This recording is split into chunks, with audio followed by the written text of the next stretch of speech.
Okay okay. మీ పేరండి? మీ రైతు? నల్లూరు వెంకటరావు గారు. చాలా బాగుంది, మీతో ఇందాక ఇంటరాక్ట్ అయ్యాను. వరి అయితే కనుక ప్రాఫిట్స్ అలా రావంటారా? ప్రాఫిట్స్ రావండి, అది అంతా లక్. అది లక్కే. మరి అనుకోండి మనకి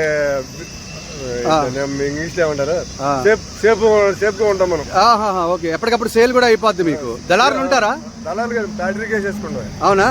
బ్యాటరీ వాళ్ళు అకౌంట్ లో వేసేస్తారు డబ్బులు. అచ్చా, అంటే మీరు ఇందాక చెప్తున్నారు ఒక సంవత్సరం బాగుంటుంది, ఒక సంవత్సరం కొంచెం డల్ ఉంటుంది, మళ్ళీ నెక్స్ట్ సంవత్సరం డబల్ అయింది, అట్లా నడిపించచ్చు అనమాట. లాస్ రాదు మీకు. ఎన్నాళ్ళ నుంచి చేస్తున్నారు? మేము 10 ఏళ్ళు. 10 ఏళ్ళు.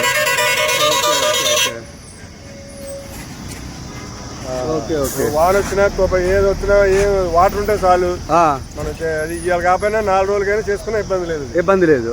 Great great. Okay okay okay. అంతా చుట్టూ అంతా మొత్తం పామాయిల్ తోటలే. మొత్తం పామాయిల్ తోటలేనా? ఆ ఏరియా అయితే బాగా. అచ్చా, ఈ ఏరియా పేరు ఏమంటారు? ఈ ఏరియా గన్నవరం కింద వస్తుంది. మీకు గన్నవరమేనా? Okay okay okay. మాది నూజివేడ్ మండలం వస్తుంది మేము చేసేది. ఎక్కడ? నూజివేడ్ మండలం. నూజివేడ్ రోడ్లో. అచ్చా అచ్చా. సుమారు 7-10 ఏళ్ళ నుంచి చేస్తున్నారు మీరైతే. మీ అన్నయ్యలు తమ్ముళ్ళు లేరండి, మేము మొదటి నుంచి వ్యవసాయం కుటుంబమే. మీద నాన్నగారు కూడా వ్యవసాయమే. మరి మీరేం భూమి కొనుక్కోలేదా కౌలు కాకుండా? బాగుంటామండి. ఏ ప్యాకెట్ ఆడా? కోడి పందాలు? మా అమ్మగారు చిన్నప్పుడు చనిపోతే మా నాన్నగారు అమ్మేశారు. మీ అమ్మగారు చిన్నప్పుడే పాపం ఎక్స్పైర్ అయిపోయారు. 13 సంవత్సరాల వయసులో మా అమ్మగారు చనిపోయారు. అయ్యో. తర్వాత మా నాన్న కొద్దిగా డ్రింక్ అలవాటు పడి వాటికి అచ్చా అమ్మేశారా? చేసి ఎన్ని ఎకరాలు అమ్మేశారు? 5 ఎకరాలు. 5 ఎకరాలు మందుకు అమ్మేశారా? 5 ఎకరాలు. ఎక్కడ ఉండేది మీకు ఎకరాలు? ఇక్కడ నూజివేడ్ జంక్షన్ నుంచి 5 కిలోమీటర్స్. మరి ఈ రోజు ఎంత ఉంది ఎకరం అక్కడ? అక్కడ ఇప్పుడు 4 కోట్లు. 4 కోట్లు అంటే మీరు దాదాపు 20 కోట్లు పోగొట్టుకున్నారు. 2004 రాజశేఖర రెడ్డి వచ్చాడు, ఆ టైంలో అమ్మేసాడు. అయ్యో, రాజశేఖర రెడ్డి బాగున్నాడా చంద్రబాబు నాయుడు బాగున్నాడా? అభివృద్ధి కావాలంటే చంద్రబాబు నాయుడు కావాలి. బానే ఉందా? అంటే మీకు రైతుకు గిట్టుబాటు ధర ఏవో అన్నారు కదా, అని జగన్ బాగా ఇచ్చాడా చంద్రబాబు గారు బాగా ఇచ్చారా? అంటే ఏమన్నా పథకాలు ఇచ్చి వేస్ట్ అండి. Good good. అంటే ఇప్పుడు మీరు కూడా రైతులు కూడా వ్యతిరేకిస్తున్నారు పథకాలని. పథకాలు ఇచ్చి మన వెనకాల మళ్ళీ గొయ్యి తీటి వాళ్ళు. అంతేనా? మరి ఇప్పుడు అందరూ ఈవీఎంల ద్వారా జగన్ ఓడిపోయారు అంటున్నారు. అలా కాదనమాట. అయితే పథకాల వల్లే ఓడిపోయాడు. పథకాలు ఇట్లా జనాలు సామర్థ్యం చేసి ఏంటంటే రోడ్ల మీద కుర్రోళ్ళు గంజాయి బ్యాచ్కి విడిగా చేస్తున్నారు. మరి ఏంటి 2029 పరిస్థితి ఏంటి జగన్ ఇలా ఉంటే? భవిష్యత్తు ఏంటి? మరి జగన్ మావిగన్ అంటున్నాడు, ఏంటి పరిస్థితి? మావిగన్ వస్తే మీకు ఏమైనా ఉపయోగమా? ఏ లేదండి, మాకు ఇప్పుడు అమరావతి అభివృద్ధి చేస్తే చాలు. అమరావతి అవుతుందిలేండి, ఎందుకంటే చేసిన తప్పల్లా.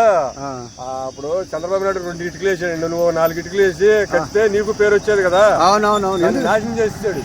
మరి ఏదైనా అంటే అది పంట భూమి అంటున్నాడుగా. పంట భూమి ఇప్పుడు అతను ఆ రోజు కూడా ఇష్టపడే అన్నాడు కదా, నాకు ఇష్టమే అన్నాడు కదా. మరి అలా మాట మరి చెప్తే అలా.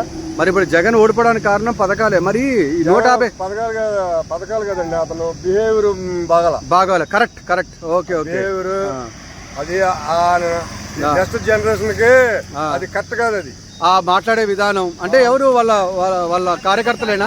బిహేవియర్ అంతా మొత్తం ఇదో ఇదిగా వచ్చేసారండి. అంతేనా? టైప్ గా వచ్చేసింది. అది కరెక్ట్ కాదు. అది ఇంత ముందు రాజకీయాలు ఎప్పుడు అలా జరగలేదు. జగన్ వచ్చిన తర్వాత చాలా చేంజెస్ వచ్చాయి, బూతులు మాట్లాడడం.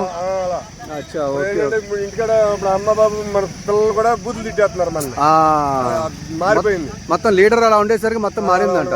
వాళ్ళు కూడా ఏదో గైడెన్స్ ఇవ్వాలి కానీ కానీ వెంకట్రావు గారు ఒకటి, జగన్ గారు 9 నవరత్నాలు పెట్టారు కదా పథకాలు. అప్పుడు 151 సీట్లు వచ్చాయి. మరి జనాలందరూ వినే కదా ఓట్లు వేసింది. మరి ఆ 9 నవరత్నాలు ప్రజల దాకా తీసుకెళ్లాడు కదా, అయినా ఓడిపోయాడు కదా జగన్. మరి అతను రాజశేఖర రెడ్డి అలా చేస్తాడు అనుకున్నారు. ఈశ్వరూపం బయటపడింది. వేలకు వేలు పథకాలు ఇచ్చేసరికి మాట్లాడుతూ రాదు, ఏమి లేదు, ముందు వెనక కూడా తెలీదు. మరి కుల రాజకీయాల గురించి ఏమంటారు అసలు? నిజంగా అవన్నీ అబద్ధాలా నిజాలా? ఎందుకంటే మన ఆంధ్ర రాష్ట్రానికి ఒక చెడ్డ పేరు మూట కట్టుకుంటున్నాం. మనం అంతా కులం బట్టి వేస్తాం ఓట్లని. కులం బట్టి వేస్తే ఆ రోజుని జగన్ గెలిచేవాడు కాదుగా. చౌదరులు వేశారు, బ్రాహ్మలు వేశారు, అందరు వేశారు. సో జగన్ కొంచెం తన పందా మార్చుకుంటే ఏదైనా వచ్చే అవకాశం ఉంటుందా?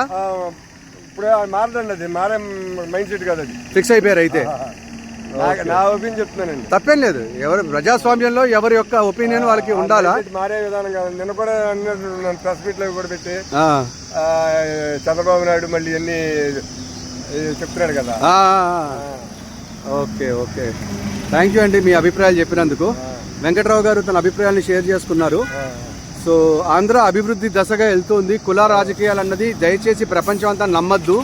అది వాళ్ళ వ్యక్తిగత రాజకీయాల స్వార్థాల గురించి లేపుతున్నారు. ఒకవేళ అదే నిజమైతే జగన్ని అంత ముందర చాలా మంది మంత్రుల్ని గెలిపించే వాళ్ళు కాదు కదా, వాళ్ళు వేరే వేరే కులాలు కదా అని చెప్పి ఆయన అంటున్నారు. ఇక్కడ కుల రాజకీయాలు కాదు, ఎవరు బాగా చేస్తే వాళ్ళే ఉంటారు. ఇప్పుడు ప్రజెంట్ అభివృద్ధి మోడ్లో ఆంధ్ర రాష్ట్రం జరుగుతుందని ఆనందిస్తున్నారు వెంకట్రావు గారు. సో ఈ వీడియోని సబ్స్క్రైబ్ చేయండి. థ్యాంక్ యూ వెంకట్రావు గారు, థ్యాంక్ యూ.